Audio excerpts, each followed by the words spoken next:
Alright folks, what's going on? Welcome back to the channel. Pleasure to see you. Going to be going through the rest of these games in round 3 over at the Indian Wells. Before we do, like the video for me if you would. Get yourself subscribed to the channel. If you're not, making a push for 700. Let's see what you can do. Do me the favour, do yourself the favour. We go every day over here on the tennis, so I'd love to have you. If you want to support the channel, link is in the description and the pinned comment, along with the pics and the timestamps and everything else.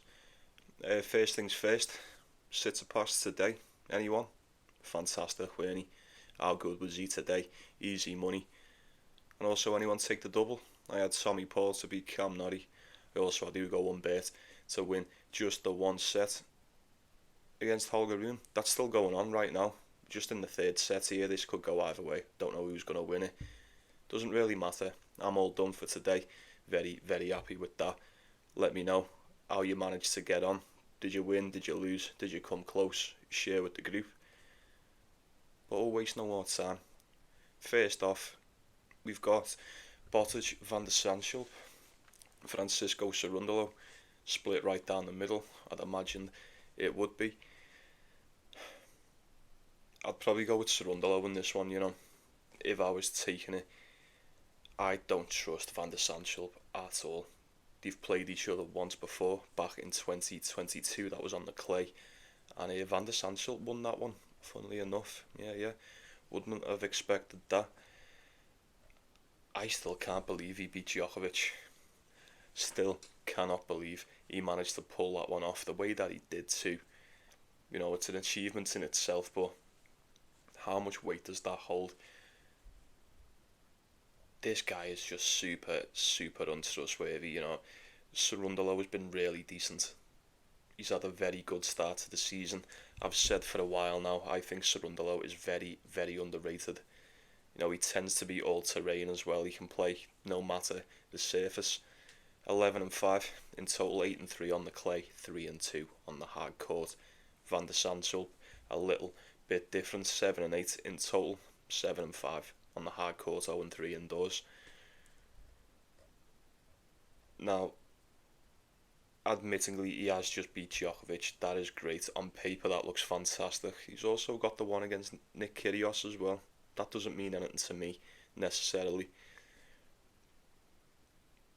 I would not be surprised if he puts in a game like that against Djokovic. It would be just like him to just fall apart against Cerundolo today. That's how inconsistent he is.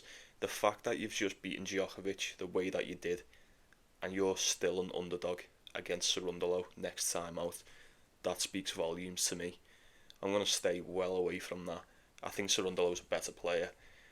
Not going anywhere near it. If you're scrimping about for a parlay piece, I'd take Cerundolo just for the one set. You'll get that around 1.3. I think you should be just fine with that. But we'll move on to Jack Draper, Jensen Brooksby. Jack Draper squad. He's going to smoke this kid, isn't he? He absolutely battered Joao Fonseca. I imagine he's going to do something rather similar to Jensen Brooksby. He's played them twice before. Both of them games coming in 2022. First one on the grass over here, 6-2, 6-2, and then next one in Antwerp, indoor hard court, 6-1, 6-2. I can't help but think, if you're going to beat him like that, way back then, what is Jack Draper going to do to him now? I said it against Fonseca. What do you think Draper's going to do to him? What do we think he does to Jensen Brooksby? I mean, I'm rather surprised he's still in this tournament. You've got to give him some credit. I mean, I know he's been off for a while. He's like 937 in the world. That's his ranking. And he's just come back and staked his claim over in the Indian Wells in the Masters. You know, took out Benjamin Bonzi. And then took out Felix Auger-Aliassime. Say what you want, you know, it's an achievement in itself. I knew Felix was going to get beat there. I say it all the time. He does not function well as a big favourite. Fantastic stuff. You've got to be happy for the lad. I said it in the last one, I'll say it again for this. I think Jack Draper's just a different beast. Completely different beast than most. It's one thing taking out Benjamin shit the bed, and then it's another thing taking out Felix shit the bed. I do not think you stand a chance against Jack Draper at all. He's 1.2. I think that says it all, folks. I'm expecting a routine win from our boy here. And if I need it, I've got it there as a parlay piece. I think he gets this done in straight sets. I'm fairly confident he wins that. I'd be very shocked if he gets beat by Jensen Brooksby.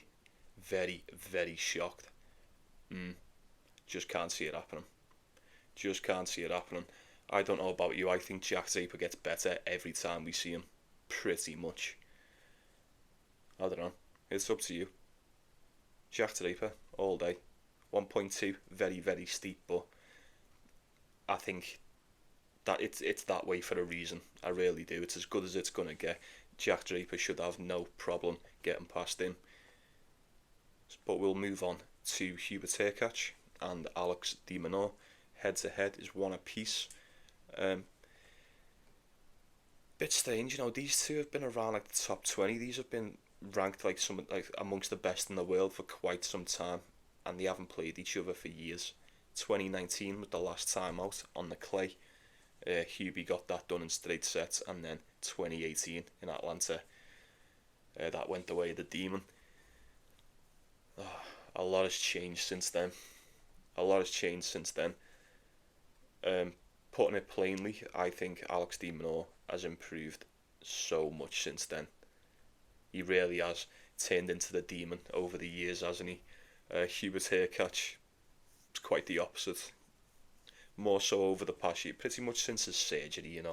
You can't say too much about it because he's still in there.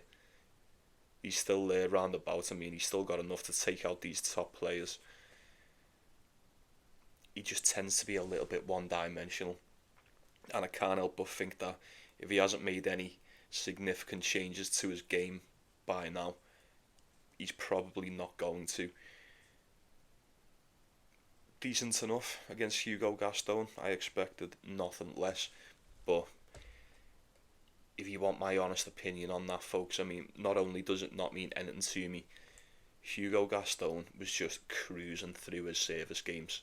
And I mean cruising for the most part until he obviously give up the break, but Hubie had nothing to offer him. Really, it works both ways. With Hurkacz, when he's playing his game, he's very hard to break, but he's shit at breaking serve as well. He barely gets one. Barely got one against Hugo Gaston. Like I said, Gaston was just fucking 15, 30, 40, done pretty much. I can't help but think that you're going to struggle. I was going to say 10 times more, probably 20 times more against Alex de Minaur. He's just the type of counter-puncher that's going to give Hubie some troubles. Let's not forget, before the Indian Wells, last time out in Marseille, he got beat by Zhang. He was so bad. How he didn't win that is beyond me. And like I've just said, it goes back to this, doesn't it? If you're going to struggle against Zhang, and I say struggle, if you're just going to get beat by Zhang, most likely you're going to get beat by Alex de Minaur. If you go in game to game with Hugo Gaston, I'd imagine the demon's going to have more than enough to give him some problems here. I think he gets it done. I really do. What's that? 1.5? Currently 1.5, 1.45, 1.5 roundabout. Yeah, I'd be happy with that. I'd be more than willing to roll a dice on the demon against Hubie. Look, Hurkacz may have just turned a leaf. He may have found something. He could win this game. It's not impossible. It's not completely out of the question, but just going off what we've seen so far this season, 7-6 for Hubie, 14-4 for Alex de Minaur, 9-3 on the hard court, 4-4 for Hubert Hurkacz. I'll be going with Alex de Minaur on that, especially if I can get out at 1.5 on the exchange. Dead easy. Why not? But we'll move on. One sec. sure that does nothing again. Next up, we've got Tabilo and Taylor Fritz. Probably the quickest one of the night. If you'd ask me, Taylor Fritz, massive favourite. I expect nothing less. Straight sets, last time out against Gigante. I thought Gigante played decent, 6-3, 7-5. You know, probably as good as it's going to get against Taylor Fritz. Alejandro Tabilo was a dog against Dusan Lazovic and he'd done him in straight sets, 6-3, 7-5. Identical, innit, pretty much. Yeah, it is identical. Apart from that, he's been really struggling all year. That's his first win of the season, mind you. He played 1, 2, how many did he win now? Let's have a quick look. 1-6, that makes it 1-6 for Tabilo, 9-4 for Taylor Fritz. Tends to play well over here. He won this tournament not so long ago, didn't he? Was it 2022, I think? Something like that. Don't quote me on it, he's definitely won it. Yeah, 2022, just checking. This should be as easy as 1-2 and done for Taylor Fritz, really. Tabilo, anything's possible in it. Like, we don't live in a world where this is completely out of the question at all. Like, Tabilo could beat Taylor Fritz, he just won't. It's as simple as that. He's not going to beat Taylor Fritz. Quite a contrast in starts. You know, if you look at Tabilo at the start of last year, he was off to a flyer, weren't he? This year, not so much. Quite the contrary. It's going to be a big ask for him to do anything against Taylor Fritz. That spread's going to be massive, 5.5. By a point or two, you'll still get a better price than 1.1. That's ridiculous. You're not going to go anywhere near that. I think Taylor Fritz covers that spread. Possible. It's very possible this could be an absolute beatdown. But we'll move on to Khachanov, Ben Shelton. Ben Shelton's slight favourites is that these have never played each other before. I do not know what is going to happen in this one, folks. We've seen Ben Shelton beat Navone quite convincingly in the last time out. Lerner should have done that. This should have been, I say it should have been. It shouldn't have been because Lerner didn't deserve to be here, but I feel like everyone, even before the game was played, everyone was expecting Shelton and Tien in this one. In that one, pardon me. But in this one, we've got Khachanov and Ben Shelton. I didn't think Khachanov was going to get past Mensah.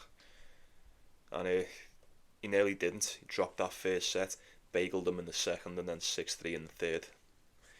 It's a 10 out of fucking 10, brother. Well done. Good job. Do you think he beats Ben Shelton? I think he stands a very good chance, you know. Apart from the game against Navone, Ben Shelton was crap against David Goffin. No offence, he just was. He's beat Flavio Cobolli, who, let's be honest, he's been rather crap too. And then he got absolutely fisted by Jaime Minaur in Dallas. And just before that, he's beat Alexander Vukic, and then you're talking about the little run he had in the Australian Open before that. But since the Australian Open, he's been fairly below par. Bang average, statistically. I don't know. Is it just me, or I feel like these slower surfaces, they tend to take a little bit of the sting off Ben Shelton. That might just be my opinion. Probably works the same way for Khachanov too. I don't know. There's one thing we know about Shelton is he just can't break for shit unless it's against someone like Navone. But you know, I say that. Just as I say that, watch this. He'll break him about 4 or 5 times now. Nah, I highly doubt it. See a tiebreaker in this one, folks. I think it's going to be very close. I say the finest of margins. Both of these can be full of errors sometimes. Both of these can really shit the bed. Both of them can be very, very solid on the serve as well. I think that signals an over. That points towards an over, doesn't it, folks? Can't split them. Both good on the serve. You probably trust Khachanov more with a break going off his recent game. I don't know. Getting that win against Navone doesn't hold much weight to me. It really doesn't. Khachanov for a set? Anyone? I don't know. It's rough. I don't fancy taking Ben Shelton to win this outright. I am not confident in that at all. I'd look at Khachanov for a set. I think like that'd probably be the best play, but we shall see. And then we've only got a few more. So we've got Matteo Arnaldi, Brandon Nakashima. Once again, folks, odds are identical for that. I have no idea what's going to happen in this. I thought BNP looked really good last time out against Dinky, 7-5, 6-1. And then, as we know, Matteo Arnaldi got it done against Andrei Rublev, beat him in the first set, and then came back from 3 games down in the second and just put one on him. But yeah, unbelievable. Unbelievable stuff. I mean, say something about that. What are you going to do? It's the way she goes sometimes, innit? Looked fairly decent in that game, I'm not going to lie. He looked decent against Kovacevic too. I think BNP, ever since Acapulco, BNP since the start of Mexico, he's been playing decent as well. He's went, 4-1? Got beat by Thomas Mahac in the semi-finals, a very close game too. And then back to winning ways in the Indian Wells against Dinky. I don't know. Head-to-head, one apiece. Arnaldi beat him in Delray Beach a couple of weeks ago. Completely forgot about that. Tiebreaker in the first, 6-4 in the second. But like I said, I feel like BNP reached maybe just one level, and maybe just another level since then. We'll leave it at that. Do I think it's going to be enough to take on Arnaldi? Possibly. Home tournaments, home crowd, but then again, he had it in Delray Beach. Didn't mean shit. I'd probably lean towards Matteo Arnaldi, but I'm not picking that with much conviction. He should get at least a set. But then again, I'm not sure. Not sure. So, who else is this? Got 2 more. I've got El Chapo, Carlos Alcaraz. Me first outright. This could be the first outright doomed. I wouldn't be surprised. Getting El Chapo around pretty much a 4-1 underdog here. That's a massive price. Alcaraz has already beaten once before. That was in 2023 in the French Open. Safe to say, Chapo is playing 10 times better than what he ever did. It's gonna be Alcaraz in it. Surely Alcaraz beats El Chapo. I don't want to believe it. I don't want to admit it.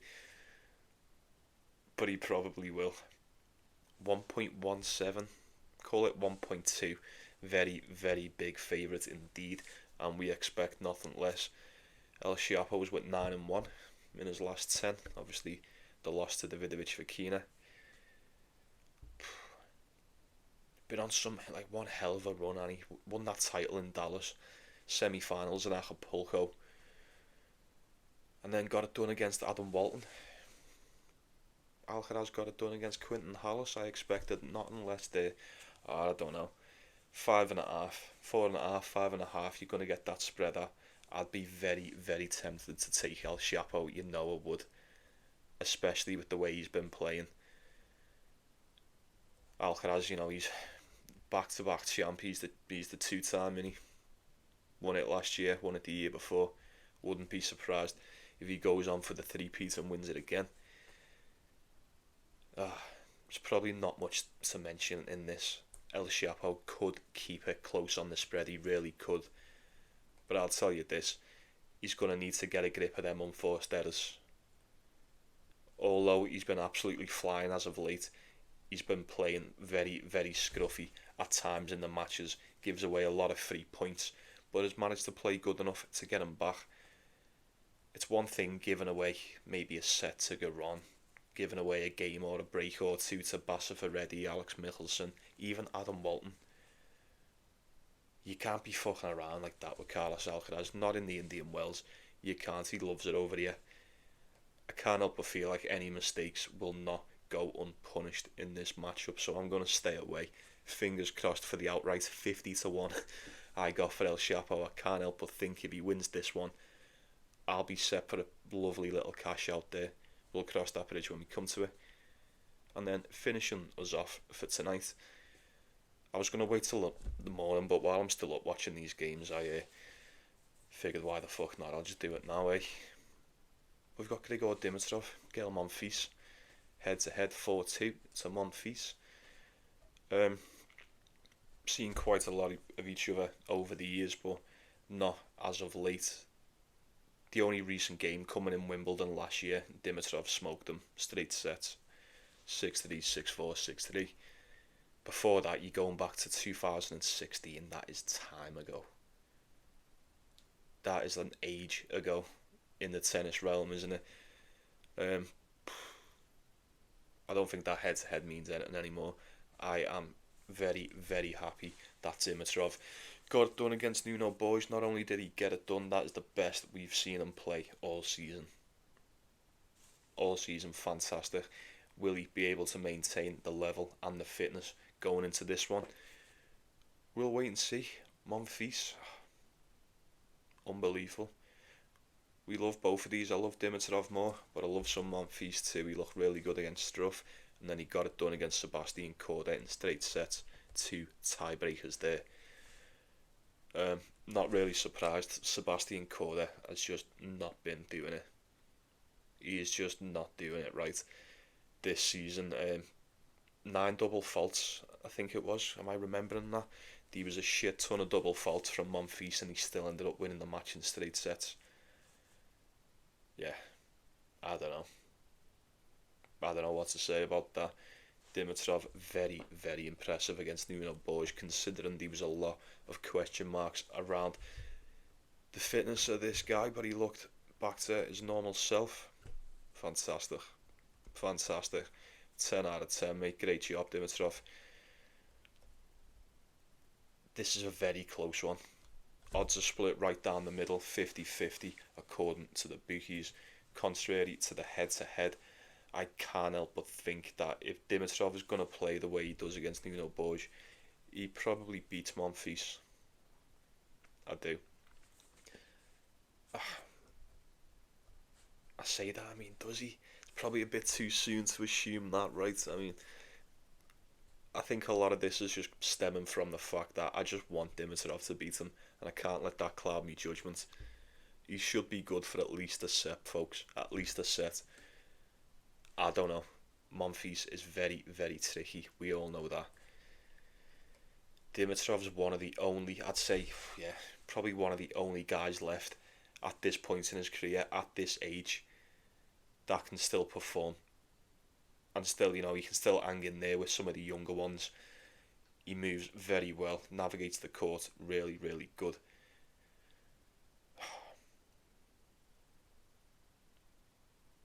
Probably goes over, you know, this probably goes over. I would not put it past either one of these to steal a set. Maybe it goes the distance, I don't know. I haven't seen enough from Dimitrov, not over the season, just as of late. This will be the decider for me. Let's see how he gets on against Monfils. He should be able to take a set. I'm just saying. I'm not super confident that he gets it done, although admittingly I would love him to. But we'll see, innit? We'll see what happens. That'll do us for tonight, I think. That's all in a minute. Very well, folks. I'll be saying good night then. You take it easy, yeah? You take care of yourselves, you take care of one another. Like and subscribe. Let me know if anyone followed the bets for, I wouldn't say today, for yesterday, for whatever. I'm up the wall with these American times, you know what I mean.